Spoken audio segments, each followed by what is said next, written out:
আবু সাইদ হত্যা মামলার যে রায়টা হয়েছে, যে এএসআই ছিল, উনি কিন্তু বারবার করে বলছিলেন যে আমার কোনো দোষ নাই, সরকার আমাকে নির্দেশ দিয়েছে, আমি সেই নির্দেশ অনুযায়ী গুলি করেছি। ঠিক সেটাই, পুলিশকে নির্দেশ দেওয়া হয়, সেই নির্দেশকে লফুল নাকি আনলফুল সেটাকে অ্যাসেস করা কিন্তু পুলিশের পক্ষে সেটা সম্ভব হয়ে ওঠে না।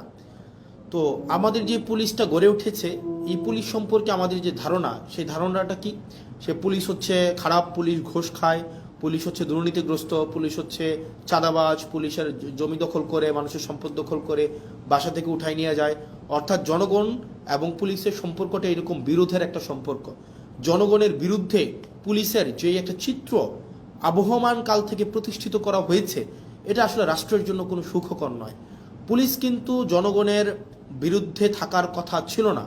পুলিশকে যেভাবে ঘুষখোর হিসেবে উপস্থাপন করা হয়েছে, রাষ্ট্র যেভাবে পুলিশকে হাতিয়ার বানিয়েছে দমন পীড়নের, সরকার যেভাবে দমন পীড়নের হাতিয়ার বানিয়েছে পুলিশকে, এটা হওয়ার কথা ছিল না।